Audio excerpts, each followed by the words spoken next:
Hello and welcome back to the IB Chemistry TZ2 May 2025 exam walkthrough. In this video, we're going to be going over the unique HL marks for paper 1B, question 1. If you want to see the marks that are in common with SL, check out the video that is in the playlist up here. Yeah, somewhere up there. And so that will have the SL version, which has almost every mark that's in SL is in HL, other than one that's in question 3.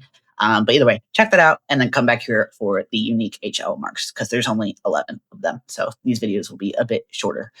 So for question 1, this first one is this part 5 with this we're essentially talking about this titration with this EDTA solution, aerochrome black tea indicator, calcium ion, trying to figure that out. And so this one says that the endpoint of the titration is determined when a red complex X changes to a blue ion Y. And then it says to explain how this shows that X absorbs radiation with higher energy than Y. Okay, and so the first thing we need to do is we always need to remember every time we see color, this is the color that's emitted. Okay, so this is emitting red, which means that it's going to absorb its complementary color. So we're going to go look at our data booklet at section number 15. And so it's absorbing red. It's emitting red, so it's going to absorb green. Okay, so we're going to put absorb. Actually, no, we're going to go ahead and put this in the box. We don't have to write it twice. Okay, so X absorbs green.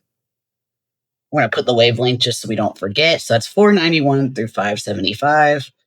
491, 575. Okay, and then Y is going to absorb, because it's emitting blue, it is going to absorb orange. Okay, so it's going to absorb orange. And so that is going to be 585 to 647. 585, 647. Yeah, okay, there we go. Cool.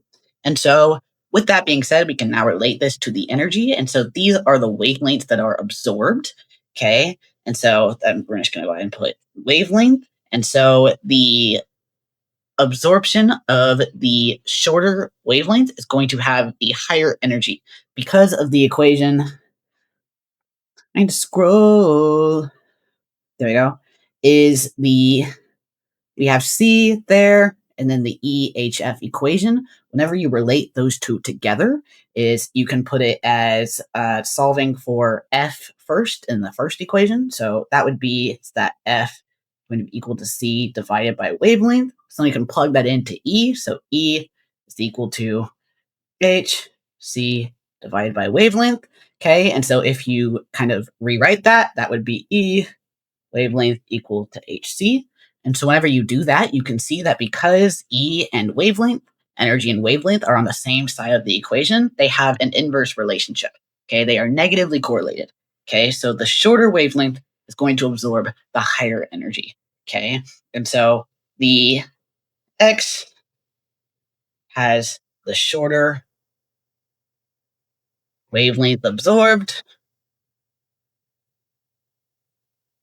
and therefore will have the higher energy absorbed. Okay, so that is that. It also should be noted in all of these, I am definitely short noting this whenever I'm writing in my own exams. I can probably put a screenshot of exactly what I put here, is I tend to write in complete sentences and be more thorough just because, as I've said in previous videos, the more thorough you are, the more likely you're going to hit in whatever the marks are, since paper 1B is more unpredictable. It just takes time to write. And whenever I talk faster than I write, it's inconvenient. So I tend to put a little less here. I tend to be more eloquent. You don't have to be eloquent, but I write fast, so might as well. So that is that part 5 for this one.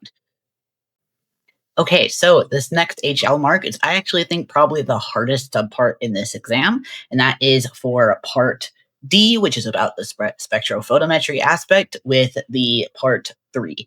And so this gives us the equation for actually what is happening with the spectrophotometers, where how that absorbance is being calculated from this light. Okay, and so it is telling us to then determine the percentage of incident radiation that is absorbed by a sample of tap water with an absorbance of 0.090. Okay. And so whenever I did this myself, I actually ended up getting the first mark, but not the second mark, because I'm going to be honest, I've not really like look too deep into how the spectrophotometer works, and I didn't think it was a requirement. It turns out it is. So for future reference, that will now be in my teaching, but also you all should know that as well going into future exams.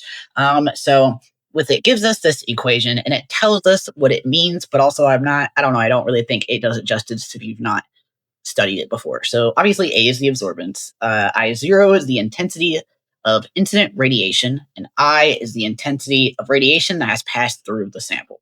Okay. And so I actually added a little slide here to kind of help explain this a bit further. And so obviously, whenever you have this kind of spectrophotometer and how it is working is you have your kind of light source, you have this kind of prism, and so you have some light, and so you have this light before it goes through the sample. Some of it is absorbed. Whatever is not is then transmitted.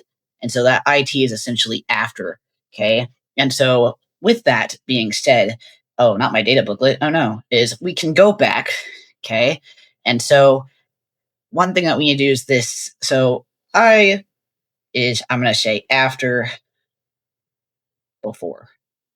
And so obviously, so there's transmitted and there's absorbed that's happening here. Okay. Is where all this measurement is the transmitted. Okay. However, the transmitted plus absorbed in terms of percentages have to equal 100% because you're not just light isn't just going into space. Right. And so we can make this a ratio of I to I0. So our after over our before times 100 is going to be our percent transmitted. Okay. Meanwhile, our just 100 minus that will then give us our percent absorbed, which is what we're asking for. Okay, so we can take that thought and go into our calculations.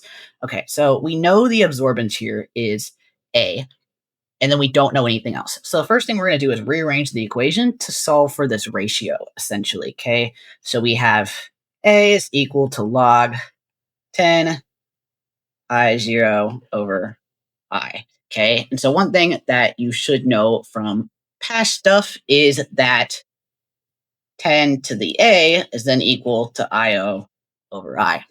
Okay. That's just how logarithms work. So if you have log x, y is equal to z, then x to the z is equal to y. Okay, that's just kind of how that works. If you haven't taken math, I don't know y'all's math skills. Listen, okay. Anyways, so we're now going to plug that in to solve for that ratio. So that would be 10 to 0.090. So that is going to give us 1.23. And this is how far I got when I took the exam myself. And so now we know that what we need to solve for is I over I0. So here we know that I0 over I is 1.23. So we just need to solve for the inverse. So we're going to take the reciprocal. Okay. So I0 over I, we need to just flip that. So we're just going to flip our answer. Okay. So 1 over 1.23. Go away. 1.23. And then to make it a percentage times 100. Okay. So that is going to give us 1 divided by 1.23 times 100 is 81.3%. We're just going to put transmit because we're too lazy to write the whole thing. So that's the percent transmitted. Okay. So then 100 minus 81.3 gives us, I can't do math in my head, 18.7. So 18.7 is the percent that is absorbed. And that is our final answer. Okay. So that is that question. Yes, it does take a little bit to kind of understand what I and I0 mean. I feel like that's the kind of key to understanding this. And so that's why, like, in the future, definitely should emphasize more of those calculations whenever studying spectrophotometry rather than just experimental aspects. Is more of the theory behind it as well. Cool. And so this last subpart, this part 5 of question 1D, D is going to be calculate the concentration in moles per decimeter to the negative third of calcium ions in this 4 ppm solution. Okay, and so this is one where we basically, yes, have to do dimensional analysis. Okay, so 1 ppm is 1 milligram per decimeters cubed. So we know that we have 4 milligrams per decimeters cubed. Okay, and so we need to go from milligrams to essentially milligrams to grams to moles. Okay, and so milligrams to grams is I always like to use because our prefixes, I mean, there is the stuff in the data booklet, but for some reason my brain struggles to comprehend it. I don't know why. And so I always like to remember that there is 1,000 milliliters in 1 liter. So that means that there is 1,000 milligrams in 1 gram.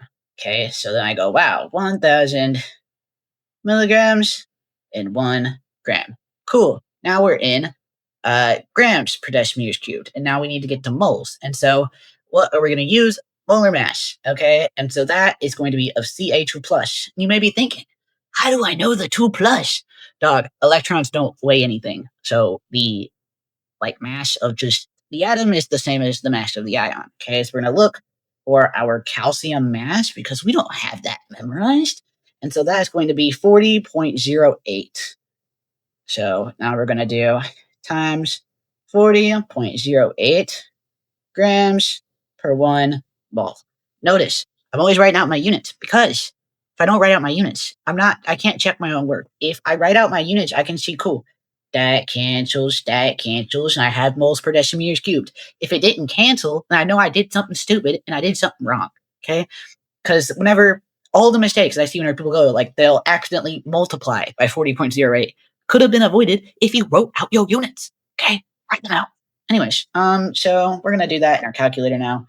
We don't have that memorized. 40 divided by not 4. 4 divided by 1,000. Cool. Divided by 40.08 gets us 9.98 times 10 to the negative fifth. And so that is moles decimeters negative third. And that is our answer. And that is question 1, the unique HL questions. Yay.